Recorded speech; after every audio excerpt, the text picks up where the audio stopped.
and welcome to Gethsemane Live Show, Christ Love. Thanks for coming back for episode 2. We're glad to have you here with us. Uh, I'd like to... Thanks, guys. Thanks. Come on, a little louder. Yeah, lift it up. Lift it up. We're all excited. Our audience is excited to be A lot here of energy today. today. Yeah. All right, thanks. All right. So to begin the show, I'd like to first of all present our new host that's going to be joining us for the rest of the series. And go ahead and present yourself, Brian. Thank you, Josh. It's glad to be here today. My name is Brian, and I'm very happy to be the host of this new and exciting show. And I'm ready to begin. Let's go. Let's do it. All right, so without further ado, I guess we should get started with the first section of the program, and that's the point of view section. So, Brian, what do you got for us today? Well, today we're going to be talking about many different things. But for starters, we're going to talk about that Casey Anthony trial. Have you heard about that? Yeah, I've heard about that. It's all over the news. Right? Yeah. If you haven't heard it, then I don't know where you've been. But we're going to be talking about that, and not so much the trial itself, not so much what happened in it, but the reaction of the people. Mm-hmm. I don't know if you've seen the news too, about the reactions and about what people think about the trial. I was watching CNN the other day, and I noticed that a lot of people, there were people outside with signs and protesting and stuff because, you know, she got off. She was proven not guilty for the homicide of Casey Anthony, and that was a big deal. A lot of people were outside holding signs and you know, protesting, saying, you know, what about Casey, justice for Casey, and all these other stuff. But, I mean, it is a big deal. It is a big deal to see how our society reacts. But I think it's a big deal to let's talk about how we should react to the situation as Christians. Well, first of all, I want to talk about the trial a little bit. It was officially titled State of Florida versus Casey Mary Anthony. And she was acquitted of murder, manslaughter, and child abuse. So she wasn't guilty of that, or the jury did not find her guilty of that, of the murder of Kaylee Mary Anthony. But she was guilty of a misdemeanor of 4 counts of lying to the police officers, which is, they gave her 1 year for each account of lying, which is 4 years, right? If you add it up, it's 4 years. Right. But then, again, she's been in jail for 3 years already. Uh-huh. And on good behavior, they said that she was going to be released July 17th, which is Pretty next soon. week. Yeah, next week already. Yes. So big it's deal. going to be people outside and outraged by how the trial went, about how the jury found her not guilty of it. You know what? It's interesting that you bring that up because I want to get a little bit of point of view. You know, we're talking about it, and I think that my perspective is the following. You know, whether she did it or not. You know, a lot of people say she did. A lot of people say she didn't. You know, the evidence and stuff, there wasn't enough evidence to hold it up. But I think that the most interesting thing is, as a Christian, is that we should see, hey, you know, she went on trial. You know, whatever happened, happened. You know, if she did do it, then she's still going to be held accountable before God, you know. Yes. And even if she walks away free here in the world, she's always going to be held accountable for God, you know. And unless she comes to Jesus, and unless she, you know, prays for forgiveness, then, you know, she won't be forgiven by God, which is huge because in the end, there's always going to be a last final trial. Am I wrong? Exactly. That's the big trial. That's yes. the big trial. That's the important one, That's you the know. most important one in life. If she would have gotten life in jail or whatever it was, I think they were trying to get her on, what is it, penalty of death. You know, Life she sentence? would have served, you know, her sentence which she deserved here on earth. Because if she did commit the crime, if she did do it, and if they would have prosecuted her, I'm saying if because they obviously didn't. Yeah. But if they would have prosecuted her, then she would have served her sentence. But even though she would have served her sentence here, she could have still received forgiveness, and she could have still received salvation, because God forgives everyone. Yes. His grace is amazing. But you know what? I wanna get a little bit of the audience's opinion on this because it is point of view, and I think that we should get a little bit of what people out here think, some of the youth, on, you know, the Casey Anthony trial. And why don't we just go around and just, you know, have a little talk with them and see what they think. about. Yeah.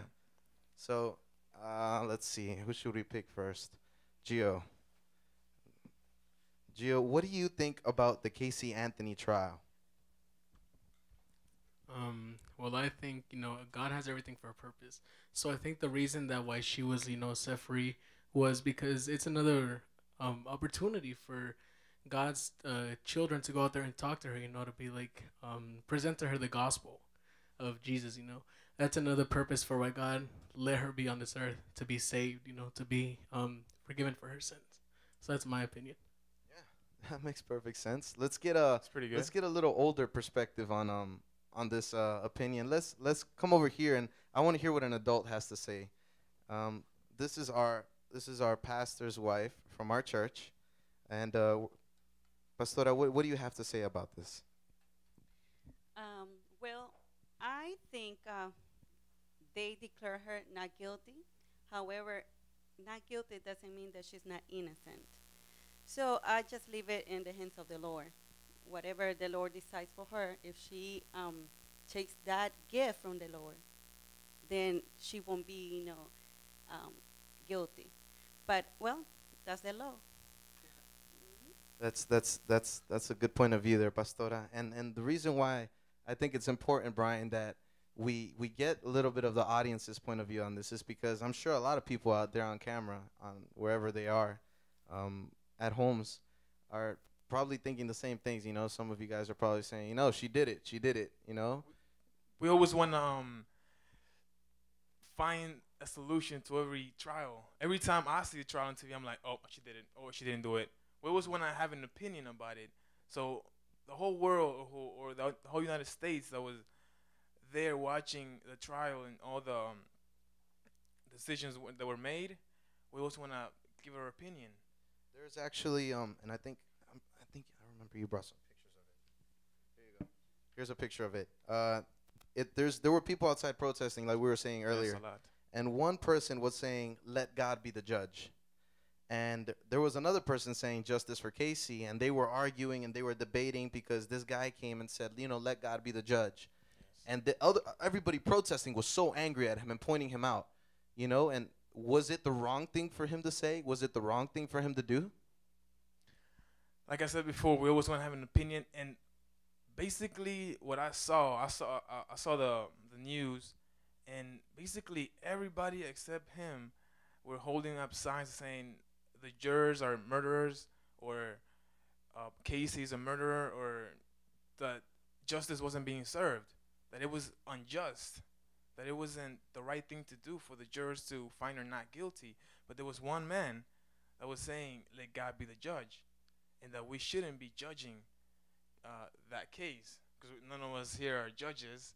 There's only one judge in heaven, which is God, which is the Father. But there are earthly judges here that it's difficult for them, right? It's not easy for them because they're judges. They have to see all kinds of evidence. They have to find her guilty or not guilty, and of what. Right. But No. that guy was, from my point of view, courageous enough to hold up that sign that we should see this trial from God's point of view.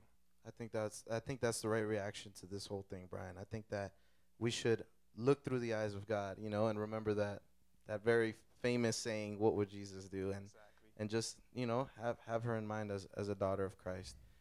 She might be a horrible person or she might be a great person, but she still deserves the blood of Christ, just like we all do. Yes. So moving on, that was a good point of view section, but let's go on to something new that we're doing this episode, and we're gonna start doing this every episode. And Brian has brought in a movie review, and what this is interesting because what we're gonna do is we're gonna review a movie for everybody at home that's out in the movie theaters, but the difference is that we're not gonna be reviewing it just like every other movie critic out there. We're going to be reviewing it obviously in the Christian point of view, and to see if it's a family friendly movie for you guys to go watch with your family. So go ahead, Brian. What movie are you reviewing? We're going to review today a very famous movie that I'm pretty sure everybody here knows in the audience and in home. It's the new movie, Transformers 3, Dark of the Moon. And I don't know. I grew up with Transformers. When I was little, I used to watch Yeah. the show all the time, the Yeah. cartoon show. And did you see it Yeah, when all you were the little? time. Yeah, of course. Audience, did you ever see Transformers when you were You little? guys watch Transformers? Yes. Yeah, they did. Yes. We all know the story of Megatron and what was the other guy? Big dude. Optimus Prime. How could I forget about him? Optimus Prime. What is the review on? What's your review on this movie? Well, as we all know, we would like to think that it's a kid movie because it's Transformers. Yeah. We always want to take our, well, I'm not a parent, but our parents or parents that have small children want to take their children to see this movie because it's very fun, very they you call it family friendly, because it's Transformers. It's about toys when they were little, Yeah. right? But as we see today in this society, people really twist around what's good and what's bad, right? Even though Transformers, when you hear the word Transformers, you think about robots, toys, kids when you were little, memories. But today in this society, you know, we find this Transformers, we find this old TV show, and then we try to see, oh, it's so good and so bad. But we're gonna go to the ratings right now. It's based on 3 factors: sex and nudity, violence and gore, and profanity. Okay. Right? Okay. Sex and nudity, we give it a 5 out of 10. 5 out of 10. 5 out of 10. So what does that mean? That there's mild sex nudity, or is there a lot, or how does that work? The scale. There's Halfways. well, we could Sex say and half is nudity. 5 out of 10. But the kind of nudity is not like you would think, just plain out, just nude people walking around. It's not like that. Okay. There are scenes, specific scenes that in the movie they show certain body parts Okay. or Okay, certain I see. exclamations or certain movements that are not up to Yeah. kids It's not or for kids family, to go watch, right? right? So if you want to see with your kids, you have to watch out for that. Okay. It is PG-13, and you have to watch out for that if you want to take your kids to see this movie. On violence and gore, we'll give it a 7 out of 10. That's pretty high. And you know why? It's a Because pretty action-packed movie, so. all there was fighting around and Yeah. killing people, How- killing how- humans. How about the last one? Profanity, Yeah. we'll give it a 5 out of 10 Okay. as 5 well. out of 10. Okay. I heard that, and this is me. I was watching some of the movie reviews, and I heard that there's some blasphemy in this movie. Yes, they're always, from the movies that I've seen, they always, I don't know why they always try to mention God in the movie, Yeah. and not in the way that we would like to think. Oh, God is so good. No, they always use it in a different way different way, Right. and it is blasphemy. From my point of view, it is blasphemy. I don't know from your point of view, Josh. I think it is, and I think a lot of movies sneak this in. Hollywood does this all the Yes. time. But in summary, Brian, what's your recommendation on this movie to go watch with the family? Is it okay to go watch it with the family? Mostly, it's up to you, parents at home. Families, it's up to you. But based on what we're going off of,